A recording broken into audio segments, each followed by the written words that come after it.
Iran এতটা আঘাত করবে ভাবেনি যুক্তরাষ্ট্র। জানাবো এত কিছুর পরও সৌদি কেন ইরান যুদ্ধের বাইরে। এরপর থাকছে যে কোনো মুহূর্তে নারকীয় ঝড়ে রূপ নেবে ইরান, যুক্তরাষ্ট্রকে কড়া হুঁশিয়ারি। এবং সর্বশেষ জানাবো হরমুজ প্রণালী খুলতে যুক্তরাষ্ট্রকে নতুন শর্ত দিল ইরান। দর্শক শুনছিলেন সংবাদ শিরোনাম, এখন জানিয়ে দিব বিস্তারিত সংবাদ।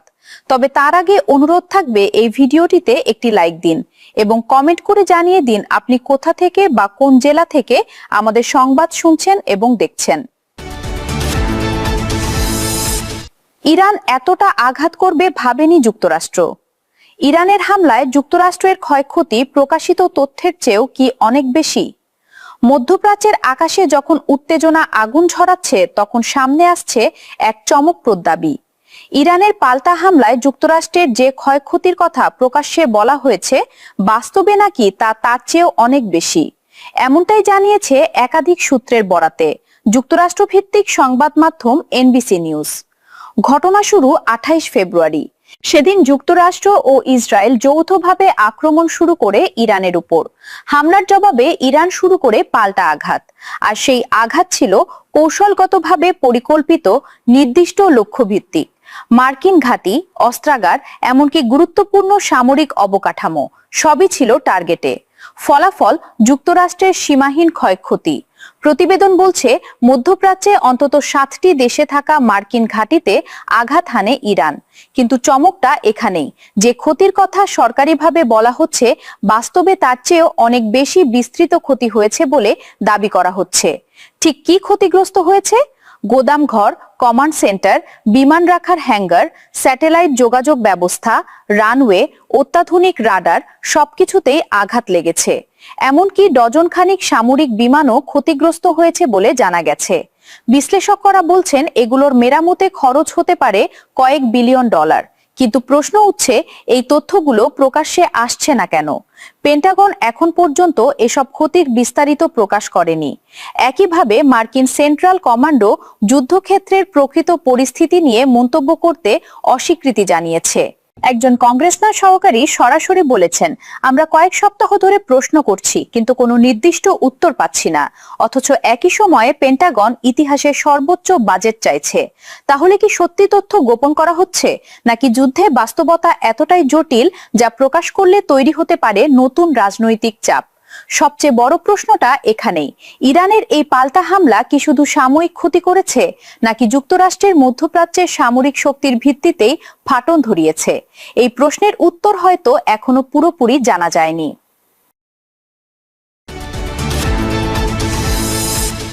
এত কিছুর পরও সৌদি কেন ইরান যুদ্ধের বাইরে?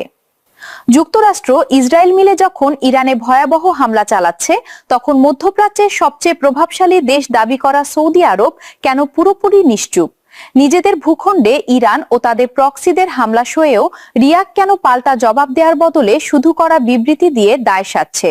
তারা কি সত্যি এই যুদ্ধের ঘোর বিরোধী, নাকি পর্দার আড়ালে ট্রাম্পকে উস্কানি দিয়ে এখন যুদ্ধের দায় এড়াতে চাইছে? ট্রিলিয়ন ডলারের ভিশন 2030 প্রকল্প বাঁচানোর তাগিদ, নাকি পরাশক্তিগুলোর রাজনৈতিক চালে পুরোপুরি ছিটকে পড়ার ভয়? ঠিক কোন কারণে যুদ্ধে জড়ানো থেকে বিরত থাকছে রিয়াদ? চলুন মধ্যপ্রাচ্যের বর্তমান জ্বলন্ত পরিস্থিতিতে সৌদি আরবের এই নীরবতা ও রহস্যময় কৌশলের নেপথ্যের কারণগুলো বিশ্লেষণ করা যাক। যুক্তরাষ্ট্র, ইসরায়েল ও ইরানের এই ত্রিমুখী সংঘাত সৌদি আরবের জন্য ডেকে এনেছে এক বিশাল অর্থনৈতিক ও কৌশলগত সংকট। যুদ্ধের কারণে তৈরি হওয়া অর্থনৈতিক চাপের মুখে বাধ্য হয়ে উচ্চাভিলাষী অনেক প্রকল্পের সময়সীমা বাড়াতে এবং ব্যয় কমাতে হচ্ছে রিয়াদকে। সৌদি পাবলিক ইনভেস্টমেন্ট ফান্ডের মনোযোগ ছিল মূলত নবায়নযোগ্য জ্বালানি ও পর্যটন এবং লোহিত সাগরের তীরবর্তী ভবিষ্যতের শহর নিয়মের দিকেই। কিন্তু এখন যুদ্ধ পরিস্থিতির জড়ে যুবরাজ মোহাম্মদ বিন সালমানের উদ্যোগে শুরু হওয়া গলফ লীগ বন্ধের পরিকল্পনা চলছে দেশটিতে, এবং পাশাপাশি বিক্রি করে দেওয়া হচ্ছে স্বনামধন্য আল হিলাল ফুটবল ক্লাবের 70% শেয়ারও। এত বিশাল অর্থনৈতিক রূপান্তরের জন্য রিয়াদের এখন সবচেয়ে বেশি প্রয়োজন আঞ্চলিক স্থিতিশীলতা, যা চরম হুমকির মুখে পড়েছে ইরান যুদ্ধের কারণে। যুদ্ধের শুরু থেকেই সৌদি আরবের অবস্থান নিয়ে বিস্তর্ধ আশা রয়েছে। গত ফেব্রুয়ারি শেষে ওয়াশিংটন পোস্ট এক প্রতিবেদনে দাবি করেছিল, ইসরায়েল প্রধানমন্ত্রী বেনিয়ামিন নেতানিয়াহুর মতো সৌদি যুবরাজ মোহাম্মদ বিন সালমান ও ইরানে হামলা চালানোর জন্য মার্কিন প্রেসিডেন্ট ডোনাল্ড ট্রাম্পকে প্ররোচিত করেছিলেন। যদিও রিয়াদ এই অভিযোগ সরাসরি অস্বীকার করেছে। পরবর্তীতে ট্রাম্প যখন যুদ্ধ দ্রুত শেষ করার কথা বলেন, তখন নিউ ইয়র্ক টাইমস জানায়, কাজ পুরোপুরি শেষ করার জন্য যুবরাজ আবারও ট্রাম্পকে চাপ দিচ্ছেন। এই দাবিও উড়িয়ে দেয় সৌদি আরব। প্রকাশ্যে যুদ্ধের বিরোধিতা এবং কূটনৈতিক সমাধানের কথা বললেও ইরান ও ইরাকে থাকা তাদের প্রক্সি গোষ্ঠীগুলোর রকেট ও ড্রোন হামলার শিকার হচ্ছে সৌদি। এর জবাবে তারা পাল্টা আঘাত হানার অধিকার রাখার কথা ঘোষণা করলেও বাস্তবে ট্রিগার চাপার সাহস দেখাচ্ছে না রিয়াদ। বিশ্লেষকদের মতে রিয়াদ মূলত তিনটি সম্ভাব্য পরিণতির কথা মাথায় রেখে সাবধানে পা ফেলছে। প্রথমত, একটি অচল অবস্থা, যেখানে ট্রাম্প ক্লান্ত হয়ে কোনো কৌশলগত বিজয় ছাড়াই যুদ্ধ শেষের ঘোষণা দেবেন। দ্বিতীয়ত, যুক্তরাষ্ট্রের পূর্ণ বিজয় এবং ইরানের শাসন ক্ষমতার পরিবর্তন, যা সৌদির জন্য সবচেয়ে আদর্শ। আর তৃতীয়ত, সবচেয়ে ভয়ঙ্কর পরিস্থিতি, ইরানের বিজয়, অবরোধ, প্রত্যাহার এবং অঞ্চলটি থেকে মার্কিন বাহিনীর বিদায়। সৌদি আরবের বর্তমান আচরণ প্রমাণ করে যে তারা যুক্তরাষ্ট্রের নিরঙ্কুশ বিজয়ের চেয়ে অচল অবস্থা বা ইরানের বিজয়ের আশঙ্কায় বেশি করছে। তাই তারা সব পক্ষের সঙ্গে সম্পর্ক বজায় রাখার এক অসম্ভব চেষ্টা চালিয়ে যাচ্ছে। সৌদি আরব মনে করে তাদের প্রধান মিত্র যুক্তরাষ্ট্র ও ইসরায়েল মিলেই মধ্যপ্রাচ্যকে অস্থিতিশীল করে তুলেছে। বিশেষ করে 2003 সালে ইরাক আগ্রাসন, 2015 সালের পরমাণু চুক্তি এবং 2019 সালে সৌদির তেল স্থাপনায় হামলার পর যুক্তরাষ্ট্রের নীরবতার মতো মার্কিন ভুলগুলোর কারণেই ইরান আজ এত শক্তিশালী। রিয়াদ বুঝতে পারছে যে ওয়াশিংটন এমন কিছু শক্তির লাগাম খুলে দিয়েছে যা তাদের নিজেদেরও নিয়ন্ত্রণের বাইরে। তা সত্ত্বেও আঞ্চলিক পরাশক্তি হিসেবে নিজেদের প্রমাণ করতে চাইলে শুধু বিবৃতি দেওয়া নয়, বরং সৌদি আরবকে একটি সুস্পষ্ট অবস্থান নিতে হবে। অন্যথায় ইসরায়েল ও ইরানের মতো শক্তিশালী খেলোয়াড়দের এই রণক্ষেত্রে সৌদি আরব যে এখনো একই কাতারে পৌঁছাতে পারেনি, সেটি বারবার প্রমাণিত হবে। যে কোনো মুহূর্তে নারকীয় ঝড়ে রূপ নেবে ইরান, যুক্তরাষ্ট্রকে কড়া হুঁশিয়ারি। যুদ্ধবিরতি চললেও থামছে না মধ্যপ্রাচ্যের উত্তেজনা। পরপর 2 দফায় আলোচনা ভেস্তে যাওয়ায় আবারও বাড়ছে যুদ্ধের সংখ্যা। আপাতত ক্ষেপণাস্ত্রের গর্জন শোনা না গেলেও বাক যুদ্ধে মেতেছে ইরান যুক্তরাষ্ট্র। এমন পরিস্থিতিতে ওয়াশিংটনকে নতুন করে হুঁশিয়ারি দিল তেহরান। পরপর 2 দফা ভেস্তে গেছে ইরান যুক্তরাষ্ট্রের শান্তি আলোচনা। ব্যর্থ হওয়ার মূল কারণ হলো পারস্পরিক অবিশ্বাস, পারমাণবিক কর্মসূচিতে কঠোর অবস্থান এবং হরমুজ প্রণালী নিয়ন্ত্রণ নিয়ে যুক্তরাষ্ট্রের অনৈতিক প্রভাব বিস্তার, যা ওয়াশিংটনের আগ্রাসন ও হুমকি হিসেবেই দেখছে তেহরান।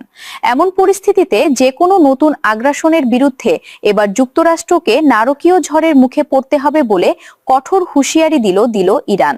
26 এপ্রিল ইরানের সরকারি সংবাদ সংস্থা ইনায়ে প্রকাশিত এক বিবৃতিতে যুক্তরাষ্ট্রের বিরুদ্ধে আইআরজিসি কঠোর হুঁশিয়ারি দিয়ে বলেছে, শত্রুপক্ষ কোনো ধরনের ভুল হিসাব নিকাশ করলে বা নতুন করে আগ্রাসন চালানোর চেষ্টা করলে প্রত্যাশার চেয়েও ভয়াবহ পাল্টা জবাব দেওয়া হবে।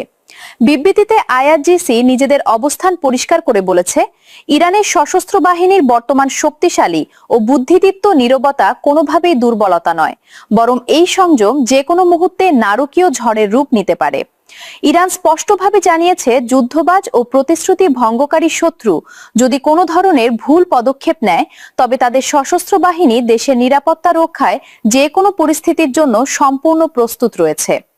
চলমান মধ্যপ্রাচ্য উত্তেজনার মধ্যে ইরানের এই বার্তা আন্তর্জাতিক মহলে নতুন করে শঙ্কার জন্ম দিয়েছে। মধ্যপ্রাচ্যে বর্তমানে এক অস্থিতিশীল পরিস্থিতি বিরাজ করছে। একদিকে দেশগুলোর মধ্যে কূটনৈতিক টানাপড়েন, অন্যদিকে নিরাপত্তা ঝুঁকি নিয়ে উদ্বেগ বাড়ছে। এমতাবস্থায় ইরানের পক্ষ থেকে আসা এই কড়া হুঁশিয়ারি সংঘাতের ঝুঁকি আরো বাড়িয়ে দিয়েছে বলে বিশ্লেষকরা মনে করছেন। ইরান বরাবরই তাদের কৌশলগত ধৈর্যকে আত্মরক্ষার অংশ হিসেবে দাবি করে আসছে। তবে বর্তমান এই কঠোর বিবৃতি প্রমাণ করে যে পরিস্থিতি যে কোনো সময় নতুন কোনো দিকে মোড় নিতে পারে। এদিকে দুই দেশকে আবারও আলোচনার টেবিলে ফেরাতে মরিয়া পাকিস্তান। হরমুজ প্রণালী খুলতে যুক্তরাষ্ট্রকে নতুন শর্ত দিল ইরান। বিশ্বজুড়ে তেল ও গ্যাস সরবরাহের সবচেয়ে গুরুত্বপূর্ণ পথ হচ্ছে হরমুজ প্রণালী। তবে ইরান যুদ্ধের ফলে সেই প্রণালীটি এখন কার্যত বন্ধ হয়ে আছে। শুরুতে ইরান এটি বন্ধ ঘোষণা করে, এরপর সম্প্রতি এটিকে অবরোধ করেছে যুক্তরাষ্ট্র। বর্তমানে মধ্যপ্রাচ্যে স্থায়ী যুদ্ধবিরতির আলোচনায় প্রধান একটি অংশ হয়ে উঠেছে হরমুজের নিয়ন্ত্রণ। এরই মধ্যে মার্কিন সংবাদ মাধ্যম অ্যাক্সিওস জানিয়েছে ইরান হরমুজ প্রণালী পুনরায় খুলে দিতে প্রস্তুত। যুদ্ধ শেষ করার বিষয়ে দেশটি ওয়াশিংটনকে একটি নতুন শর্তও দিয়েছে। তবে সে প্রস্তাবটি হলো পারমাণবিক আলোচনা পরবর্তী পর্যায়ের জন্য স্থগিত রাখা হবে। একজন মার্কিন কর্মকর্তা এবং বিষয়টি সম্পর্কে জানেন এমন দুটি সূত্রে বরাত দিয়ে এই খবর দিয়েছে অ্যাক্সিওস। ইরানের পররাষ্ট্রমন্ত্রী আব্বাস আরাকচি সম্প্রতি পাকিস্তান ও ওমান সফর করেছেন। এরপর তিনি এখন যাচ্ছেন রাশিয়ায়। ঠিক এই সময় এই শর্তের খবর প্রকাশ পেল। অ্যাক্সিওস আরো জানিয়েছে পাকিস্তানি মধ্যস্থতাকারীদের মাধ্যমে এই প্রস্তাব পাঠানো হয়েছে। তবে এই প্রস্তাব নিয়ে উদ্বেগও রয়েছে। অ্যাক্সিওস বলছে হরমুজ প্রণালীতে চুক্তি হয়ে গেলে এবং ইরানের বন্দরে মার্কিন অবরোধ উঠে গেলে ট্রাম্পের হাতে আর বড় কোনো চাপ থাকবে না। তখন তেহরানকে সমৃদ্ধ ইউরেনিয়ামের মজুদ ছেড়ে দিতে এবং অন্তত 1 দশকের জন্য ইউরেনিয়াম সমৃদ্ধকরণ বন্ধ রাখতে বাধ্য করা কঠিন হয়ে পড়বে। দর্শক, এই ছিল আমাদের হাতে পাওয়া সর্বশেষ সংবাদ। পরবর্তী সংবাদ দেখার আমন্ত্রণ জানিয়ে এখানেই বিদায় নিচ্ছি। সবাই ভালো থাকবেন, সুস্থ থাকবেন। আল্লাহ হাফেজ।